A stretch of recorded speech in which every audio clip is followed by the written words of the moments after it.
Sans le vouloir, j'ai marché sur sa queue. Elle croit que je domine maintenant. Entrez directement dans un univers fantastique de science-fiction. Dites-nous où vous êtes en ce moment dans le monde en laissant un commentaire. N'oubliez pas de vous abonner si vous avez apprécié cette histoire. Après avoir descendu la rampe de la navette, Malvin ajusta sa prise sur son étui de livraison et entra dans les poules chaotiques de la station commerciale de Vierche. Des fumées de moteur des enseignes aux néons clignotantes et l'arôme constant de quelque chose de frit et légèrement rebutant emplissaient l'air. Le hall est une véritable fourmilière de commerçants, de mercenaires et de créatures qu'il ne pouvait même pas commencer à identifier. Avant que quiconque n'essaie de l'enlever ou de l'entraîner dans une bagarre de bar, il voulait retourner à son vaisseau, recevoir de l'argent, déposer le paquet de com-chip et partir. Les rituels extraterrestres et la politique de la station dépassaient sa tolérance. Il était important pour Malvin de garder la tête basse, de nettoyer son espace de travail et de garder les sorties en ordre. Cependant, ses préférences n'importaient guère à l'univers. Évitant quelques traducteurs qui se disputaient pour savoir qui avait gâché la routine de danse de leur droïde, il se fraya un chemin à travers la foule. La queue échappa à sa vue. Comme une ombre musclée, elle se tordait nerveusement en se déplaçant le long du sol du couloir. Elle était noire, lisse et agitée. Un cri soudain et fort échappa de ses lèvres alors que sa botte s'écrasait dessus l'écrasant. Le froid saisit Malvin. Avec le cœur battant, il se retourna lentement les paumes déjà levées, en signe de repentance. Incrédule, la femme bête féline se tenait là et le fixait. Elle avait une bouche qui s'ouvrait, mais ne parlait pas ses oreilles, tressaillant follement au sommet de sa tête, et une fourrure noire nuit qui scintillait sur ses pommettes et sa clavicule. Son armure était moins prête pour la bataille et plus cérémonielle. Son corps était moulé dans un gilet de messager ajusté tandis que sa jupe courte à bretelles et son foulard de queue marqué de rouge suggéraient soit une allégeance clanique, soit un héritage militaire. Malvin recula rapidement et s'excusa. « Désolé, je ne faisais pas attention. C'est totalement de ma faute. » Clouée à sa place, elle ne fit aucun geste. Elle secoua la tête, mais pas avec colère. Soumise, elle baissa les oreilles, inclina la tête sur le côté et murmura « Alpha ». Malvin cligna des yeux et demanda « Quoi ?» mais elle se mit rapidement à genoux. Malvin fut arrêté dans son élan par son geste, même si le reste du public était complètement absorbé par leur propre vie et à peine le remarquait. Dans une tentative de l'aider, il tendit son bras. « Non, allez, ce n'est pas nécessaire. J'ai marché sur ta queue. Je ne suis pas ton alpha ou quoi que ce soit de ce genre. Juste une erreur. » Mais elle ne s'est pas levée. Elle l'a regardé avec des yeux qui brillaient d'une sorte de révérence. « Tu as revendiqué la dominance. » Malvin jeta un coup d'œil autour de lui pour vérifier si quelqu'un le regardait en murmurant un juron et en reconnaissant la relation. Dieu merci, personne ne regardait. Il s'est penché et l'a doucement soulevée par le bras et elle n'a pas résisté. Debout silencieusement à ses côtés, les mains croisées comme si elle attendait des instructions, il recula d'un pas incertain. « Je ne voulais vraiment pas vous marcher dessus », s'excusa-t-il. « Regardez, j'ai une livraison à faire. Tu devrais probablement retourner là d'où tu venais. » Elle s'avança en disant « Où tu vas, je te suis. » Malvin serra les dents et continua de marcher espérant qu'elle s'ennuierait. Cependant, elle le suivait alors qu'il reprenait sa marche, murmurant le mot « alpha » toutes les quelques secondes. Il avait entendu des histoires sur les codes de clan non conventionnels des Cherii, les duels d'honneur et leur tendance à parler en poésie lors des négociations, mais il ne prenait pas au sérieux le fait de marcher sur une queue, ou du moins il ne pensait pas que cela devrait l'être. Il contourna le bazar central de la station et se glissa dans la cantina des commerçants où son contact travaillait habituellement. Grigg, un ancien de la marine de l'ONU avec une expression constamment aigre, a été repéré à une table près de l'arrière de la salle. Malvin s'approcha. Il devait conclure cette affaire et quitter cette station de cirque dès que possible. La pièce était remplie du bruit ambiant d'une douzaine de dialectes extraterrestres et du tintement de tasses dépareillées. Grigg haussait un sourcil et hocha la tête en direction de Maria qui se tenait 2 pas derrière le siège de Malvin, les bras croisés et la posture raide. Maria suivait comme une ombre silencieuse. Malvin murmura quelque chose et glissa dans le siège en face de lui. Grigg tapa du doigt sur la table et hocha la tête en direction de Maria. C'était un accident. Grigg s'est penché en avant et a baissé la voix. « Mal, tu es dans le pétrin. Tu as initié un rituel de domination avec une charie en public. Je n'ai rien initié. J'essayais de ne pas renverser mon putain de colis tout en évitant un poulet robot. Tu sais qu'elle porte des marques de soumission, n'est-ce pas? Je lui ai marché sur la queue. Griggs s'étouffa avec sa boisson. Qu'est-ce que tu as fait? Simplement marcher sur sa queue. Les marques sur sa queue sont cérémonielles et non décoratives. Vous avez marché dessus alors qu'elle les portait, envoyant un signal public à toute son équipe. Malvin soupira et s'affaissa dans son siège, exprimant son mécontentement. Griggs haussait les épaules et glissa la puce de paiement sur la table, affirmant que c'était ton problème, pas le mien. Alors que 4 chéris supplémentaires, de grands guerriers à fourrure, vêtus d'armure de bronze aux épaules, et de lourds brassards entraient dans la cantina, ils s'inclinèrent un par un d'abord devant Maria, puis devant Malvin. Malvin fixa son regard. Griggs réprima un rire tandis que Malvin murmurait « Ce n'est pas en train d'arriver ».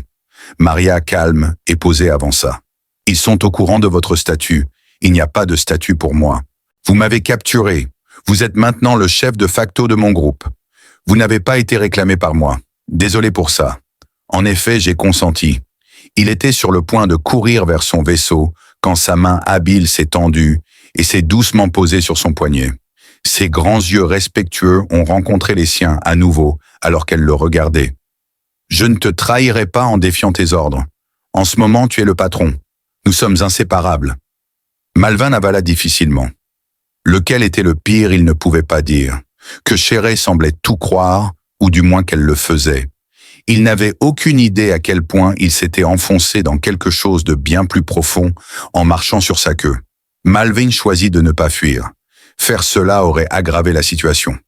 Où que vous alliez, les rumeurs se répandront comme une traînée de poudre si vous courez devant un groupe de guerriers chérés qui viennent de vous saluer. C'est particulièrement vrai à Var. Alors il sortit de la cantina, avec calme marchant comme si de rien n'était, comme si la plus grande erreur de sa vie se déroulait sous ses yeux. Maria le suivait silencieusement, ses pas s'harmonisant avec les siens. Silencieusement, les autres chéris observaient. La relation n'était remise en question par aucun individu. Personne ne leva même un sourcil. Quelle que soit la folie dans laquelle il était entré, elle était maintenant formellement reconnue. Il ignorait les traditions charis, mais quelque chose lui disait que ce ne serait pas un malentendu passager. C'était culturellement significatif, légalement contraignant et officiel. Pour éviter un examen supplémentaire, il la guida vers l'aile résidentielle de la station, qui était visiblement plus calme. Ce fut un échec.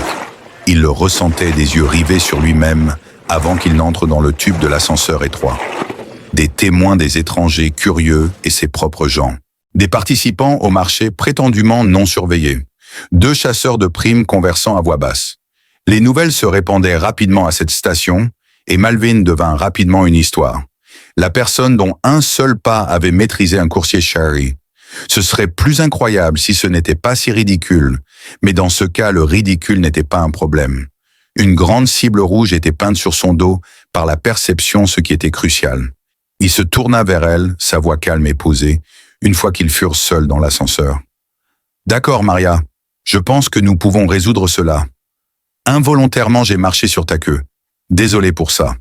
Le rite n'avait aucune connotation agressive. J'ai fait une erreur, c'est tout.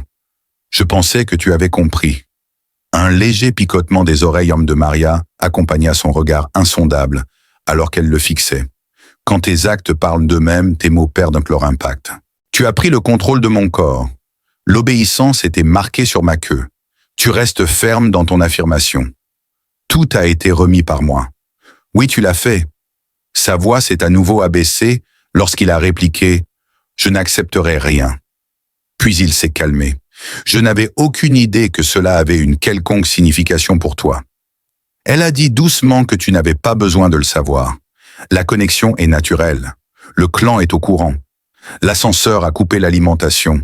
Il s'est levé et est sorti pour essayer de se ressaisir. Elle l'a suivi, gardant le rythme avec lui. Il y a eu une longue période de silence entre eux. Le ton était bienveillant. Je me sentais mal à l'aise. Elle ne montrait aucun signe d'être une romantique naïve ou une folle furieuse. Elle agissait de manière soumise comme une soldate. À moins bien sûr que les instructions ne viennent de l'intérieur. Rien de ce qu'il disait ne pouvait la faire changer d'avis sur la gravité de la situation. Parfois, il louait un module de stockage privé pendant son séjour sur la station, alors il s'engagea dans un tunnel sombre qui y menait. À l'intérieur, il y avait un petit aménagement. Réhydratateur sur un lit sur une console fixée à un mur et déplaçable. Bien que ce fût petit, cela lui appartenait. Sans demander, elle entra derrière lui et se tenait droite comme si elle appartenait à cet endroit. Au lieu d'essayer d'intervenir, il ne fit rien. Il s'assit à la console et commença à récupérer des données. « D'accord », murmura-t-il. « Droit de liaison par pas de queue dans la culture chérie. » Que diable, il parcourut une pile de vieux rapports.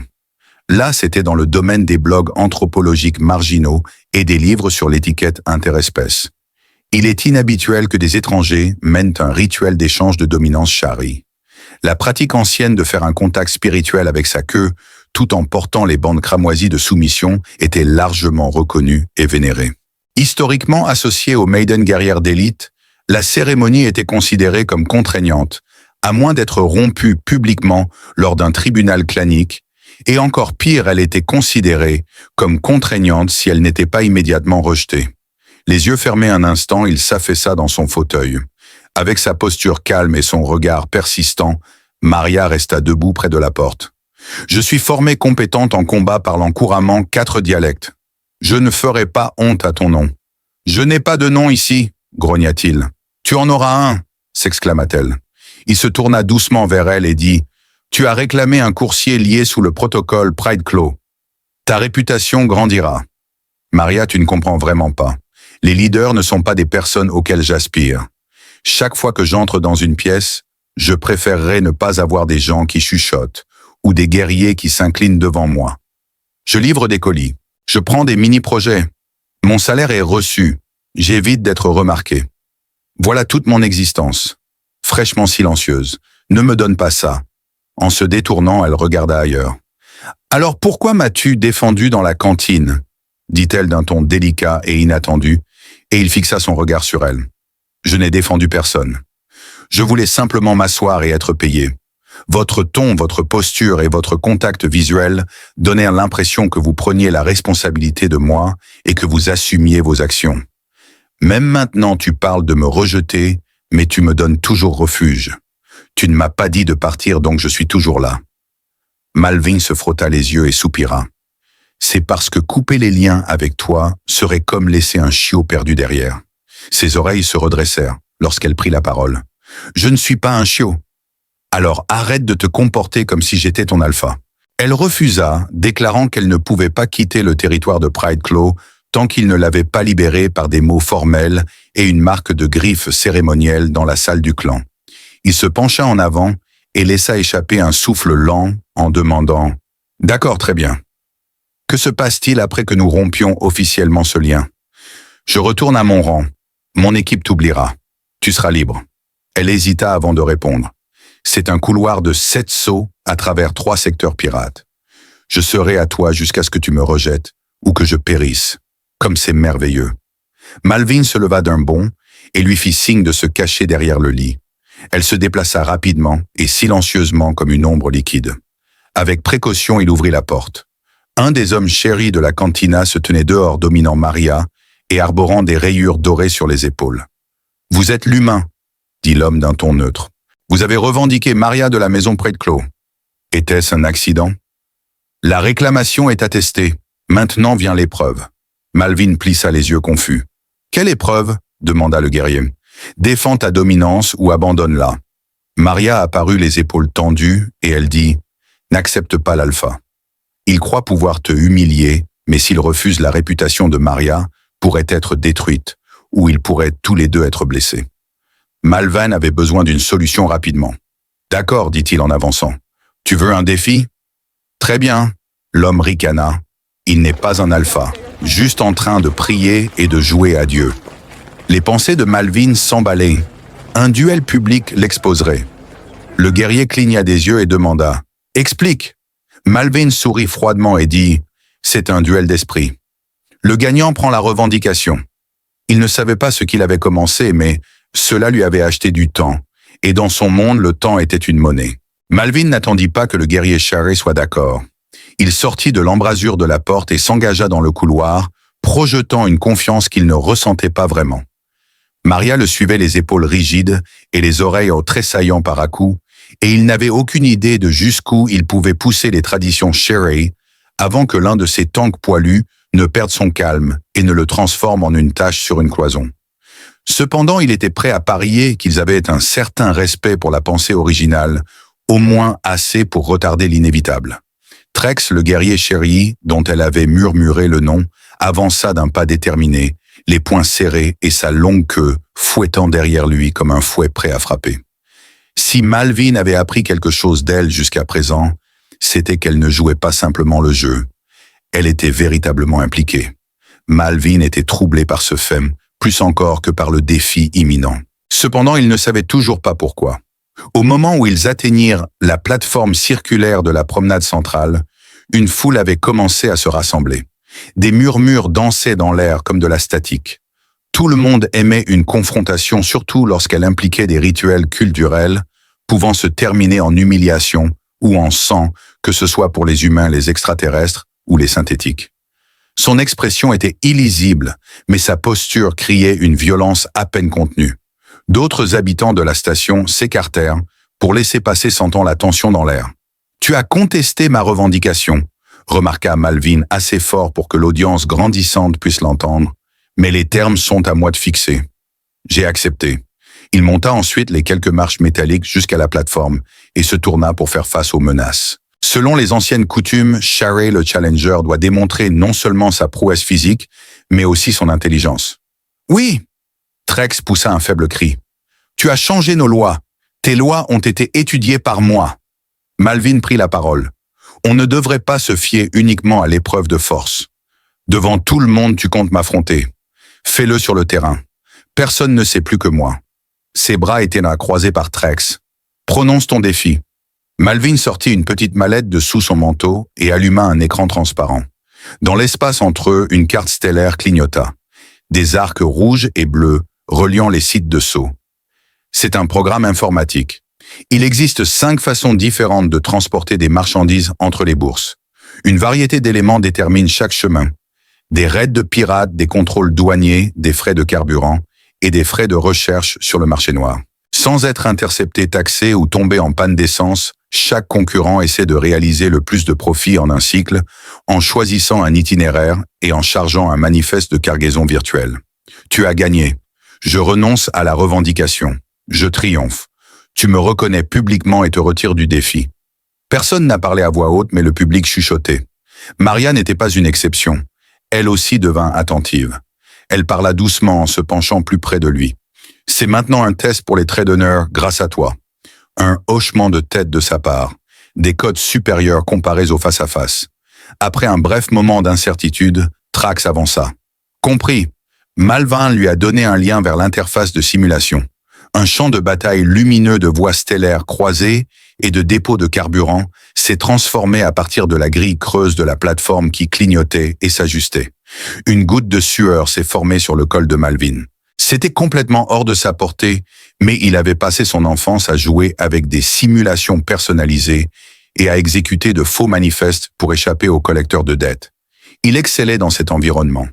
Naviguer habilement à travers des patrouilles agressives tout en prenant juste le bon niveau de risque pour rester en avance, lire les angles et anticiper la cupidité. La force seule ne suffisait pas. La précision était la clé. De plus, la force physique réussissait rarement à faire cela. Nous avons lancé la simulation. Un itinéraire direct a été choisi par Trex. Il était agressif, rapide et grouillant d'activités pirates. Pour le rendre légitime sous de fausses étiquettes d'enregistrement, il l'a rempli de cristaux rares de Saint-Win de luxe et de 2 unités de survie contrefaites. Dangereux, audacieux et très dangereux. Malvin a perdu le contrôle. Il n'y avait aucune activité pirate connue, mais il a choisi le chemin de saut le plus lent à travers 3 contrôles douaniers. En perdant 2 heures sur le menu secondaire de la simulation, il a chargé une caisse d'épices, tarant brut, une boîte de fournitures médicales bon marché et des patchs de communication contrefaits. Les permis étaient précieux, mais il n'a pas pu mettre la main dessus. Au fur et à mesure que la simulation avançait, le public regardait en silence. Les 2 chemins ont rencontré des obstacles. Des raids ont failli saisir Trex dans le 2e secteur et leur ont coûté une caisse de cargaison, en soudoyant un agent des douanes virtuel qu'il avait correctement prédit comme valorisant les crédits plus que la loyauté, Malvin a pu contourner le long processus d'inspection. Malvin avait amassé un peu plus de 110 000 crédits en profit simulé lorsque la simulation s'est terminée. Les 92 000 étaient à Trex. Une simulation en déclin a commencé. Une cacophonie d'applaudissements et de sifflements inattendus a éclaté dans le public. Pas du mépris, mais de l'émerveillement. Malgré le scepticisme généralisé, le messager, à la peau douce, a réussi à manœuvrer le guerrier Chereyey devant son propre peuple. De plus, Malvin resta impassible. Sans se vanter, il se tenait là, respirant lourdement. Pendant quelques secondes, il ne bougeait pas. Ensuite, il avança à contre-cœur, s'inclina profondément et tendit un poing serré vers la poitrine de Malvin, comme il est d'usage de montrer du respect et de la reconnaissance. « La revendication est toujours valable », murmura Treux. « Alpha tué. Pardonnez mon défi. » Malvin hocha la tête incertain de ce qu'il pouvait dire sans aggraver la situation. Alors que la foule commençait à se disperser, il regarda Maria qui se tenait près de lui, son expression trahissant plus que de l'admiration. C'était quelque chose de plus profond. « Tu n'avais pas à accepter ça, » murmura-t-elle. « Tu aurais pu simplement partir. Nous aurait-il permis peut-être, ils ont quitté la plateforme en chœur. » Cette fois, son escouade ne traînait pas derrière, mais ils observaient. Alors que Maria et Malvin passaient, ils baissèrent légèrement la tête, pas complètement, mais respectueusement. C'était un changement, une reconnaissance de sa position à côté d'elle, pas simplement au-dessus d'elle. Maria se tenait près de la porte, sa queue enroulée autour de sa jambe.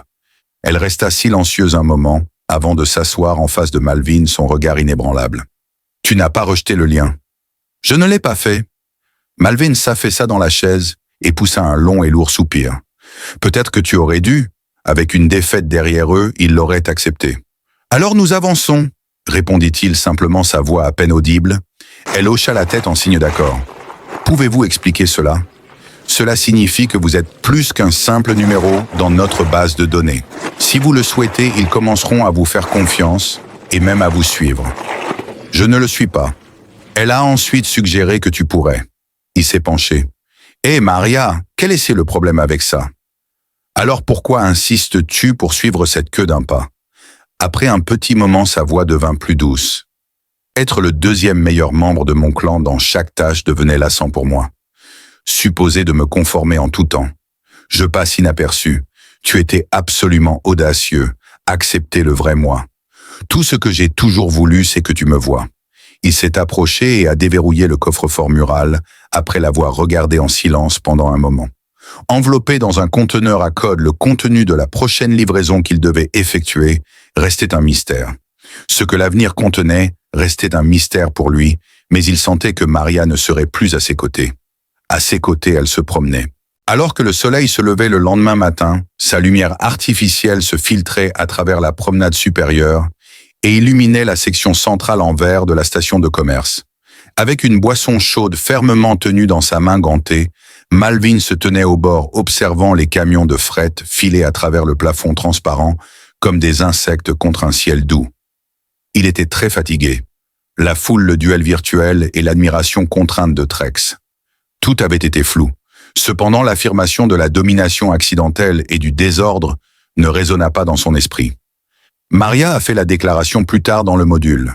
Il m'a observé. Il ne l'avait pas traitée comme une attraction secondaire, non pas parce qu'elle était magnifique, exotique ou ornée d'un ruban de soumission. Elle n'avait pas été rejetée ni moquée par lui. Il a fait un effort pour être humain avec elle. Bien qu'il faisait tous les efforts possibles pour l'éloigner de sa vie, cette seule action avait changé l'équilibre des pouvoirs dans son univers, et elle l'attirait désormais à sa manière un peu comme la lune. Son parfum, un musc épicé avec une touche de grain métallique pas mauvais, mais sauvage, était ce qui l'avait poussé à se retourner. Maria, dans son gilet de coursier emblématique, son foulard, et cette jupe courte à bretelles colorées et inspirée d'éclat, se leva pour se tenir à ses côtés. Cependant, quelque chose n'allait pas dans sa démarche aujourd'hui. Elle était stable, comme si elle avait découvert un nouveau terrain. Sous ses pieds, plutôt que plus confiante, elle avait toujours été confiante. « Ils te surveillent, » dit-elle. « Laisse-les faire. Qui sait, peut-être qu'ils vont s'ennuyer. »« Ils ne le feront pas. Tu as humilié Trex sans verser de sang. Quelle rareté. J'essayais aussi d'éviter le sang. C'est rare. Malvin termina sa boisson et glissa la tasse dans une fente de recyclage. Ma livraison est urgente. Nous débarquerons ensuite de cette station. La marche de votre clan m'est indifférente. Avant qu'un autre prétendant alpha ne décide de me tester à nouveau, nous prenons des chemins séparés. Elle a prononcé les mots « Je te suivrai », sans hésiter. Il la regarda de côté. « Mais tant que tu ne me libères pas, je suis à ta disposition. » Il resta silencieux. La livraison de la cargaison avait été organisée par son client et il venait de commencer à marcher vers le bras d'amarrage 4. Il observait les réactions des employés de la station à l'arrivée de Maria, alors qu'ils traversaient en les couloirs. Des hochements de tête polis, des regards interrogateurs. Certaines personnes murmuraient, sous leur souffle, en jetant un coup d'œil à elle et à lui. La nouvelle avait circulé peut-être même plus vite que la réalité n'aurait pu le faire. Malvin était impuissant à arrêter la fabrication de toutes les histoires. Il a déverrouillé l'unité de stockage contenant le conteneur de l'expédition suivante en entrant un code sécurisé au bras de chargement. Un verrou biométrique protégeait son intérieur de la taille d'un micro-ondes qui comprenait une coque multicouche en composite renforcé.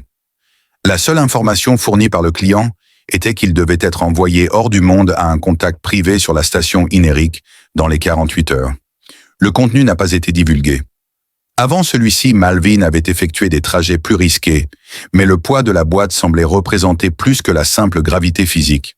Elle semblait porter le poids des conséquences également. Il s'est approché pour le ramasser, mais Maria lui a saisi le poignet. Elle m'a ordonné d'attendre. L'homme se tenait immobile. « Excusez-moi ».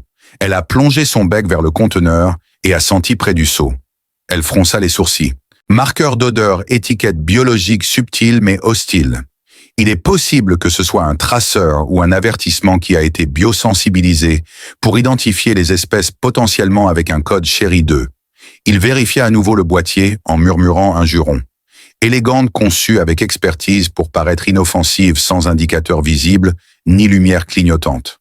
Le colis pourrait ne pas être un fret s'il avait été altéré ou si quelqu'un l'utilisait comme appât pour la tribu de Maria. Cela pourrait être une arme déguisée en plante. Le client s'est abstenu d'en discuter. Pas du tout. Le refus serait trop risqué pour eux. Il jeta un coup d'œil autour de lui. Bien que paisible, le couloir manquait de sécurité. Il n'y avait aucun moyen pour lui d'examiner la boîte à l'extérieur. Retournez au module et dès notre prochaine étape. Laissez-moi faire une analyse spectrale. Alors qu'il le rapportait, Maria resta près de lui et hocha la tête. Malvin l'a connecté à son équipement de décryptage sur mesure une fois à l'intérieur et l'a placé sur le scanner. Une douce lumière verte pulsait et bourdonnait depuis l'équipement alors qu'il scrutait les couches protectrices. Maria marchait tranquillement. Elle resta immobile, sa queue tordue comme un ressort. Les résultats apparurent à l'écran sous forme de défilement après un certain temps. Accroupi, Malvin grimaça. Communication sécurisée. Bien qu'il n'y ait aucune indication de virus, un fragment de données implanté dans le mur intérieur a été découvert. Identifiez-le. Il se concentra de près sur la signature. Un nœud se forma dans son ventre. Les chemins empruntés par les commerçants, la fréquence des transports militaires et les listes des expéditions interdites. Parmi ceux-ci, 50% sont liés au Charé. Maria baissa la voix. Quelqu'un utilise soit votre clan comme bouc émissaire, soit fait passer des données de clan eux-mêmes.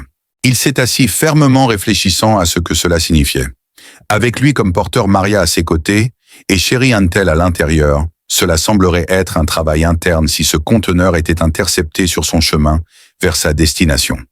Leur chute était prévue par quelqu'un d'autre. « Quelqu'un essaie de nous piéger », a-t-il précisé. Ils avaient l'impression que j'allais obtenir le poste. On s'attendait à ce que tu m'accompagnes. Le problème, c'est qui exactement ? Maria s'est approchée. Trex n'avait aucune idée. Son affirmation était sincère. Il manque de finesse. Après ça, qui d'autre ? Dans votre équipe, peut-être ? En fait, il y a quelqu'un qui tourne autour de la vérité, cependant. Son regard se fit plus perçant. Quelqu'un a tout à gagner de ta chute et de ma honte. Prénom Richa Commandant. Nous étions autrefois fiancés par un arrangement clanique. Non, lui ai-je dit. Malvin fronça les sourcils. Beaucoup des relations dans lesquelles vous vous engagez sont complexes. L'obéissance était son exigence. Aucune ne m'appartenait. Je le reconnais. Ses objectifs sont ambitieux. Elle pourrait nous décharger de la responsabilité, diminuer notre influence et avancer en grade si elle pouvait persuader un syndicat humain de transférer ce matériel par votre réseau de crieurs. Parce que si tout se passe comme prévu, elle gagnera ce cratère. D'accord, Maria hocha la tête. Elle nous poursuivra si nous ne le faisons pas. Se levantant, Malvin attrapa son sac. Ensuite, nous refusons de l'expédier. Risha est localisée. Nous retournons la situation contre elle. Maria haussait les sourcils. Comment ça? Nous avons surmonté l'obstacle de la même manière. Nous refusons de nous engager dans leur manière de jouer. Ils créent leur propre jeu.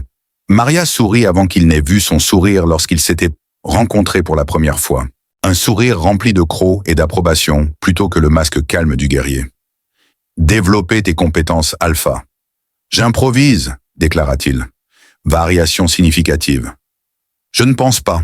Malvin ne pouvait pas se défaire de ce sentiment alors qu'il se préparait à quitter la station par un hangar auxiliaire non approuvé. Une forme plus grande émergeant tout autour d'eux. Un schéma, une pièce, plus qu'une simple relation, plus qu'une simple trahison. Il semblait que quelqu'un les avait mis dans un rôle de pion et changeait maintenant l'intrigue. Le destin n'existait pas dans son monde. Lorsqu'il voyait les mauvaises personnes au poste d'autorité, il n'hésitait jamais à agir par instinct, à penser rapidement et à rester ferme. Plus qu'il ne l'avait anticipé, Maria semblait s'intégrer à cette perspective. Il était certain qu'ils affronteraient le prochain saut ensemble, même s'il était incertain de son emplacement exact. La zone du hangar auxiliaire était sombre et désolée, illuminée seulement par la lumière froide des tubes au-dessus qui clignotaient de temps en temps, comme un cœur fatigué. Le panneau d'accès du vaisseau de Malvin s'illumina d'un motif apaisant de vert, alors qu'il saisissait le pavé de contrôle pour les portes de la baie. De l'extérieur, le Crossbone Ren ne semblait pas grand-chose. Un brouilleur de navigation pouvait détruire les signaux de traçage dans un rayon de 3 systèmes, et le vaisseau était rapide et silencieux, malgré son coque étant un mélange de métal repeint et de pièces récupérées de 2 douzaines de ports différents. À ce moment précis, c'était suffisant. Gardant le silence, Maria suivit sa paume reposant sur la garde d'une dague qu'elle avait fixée à sa cuisse non pas comme un défi mais comme une protection.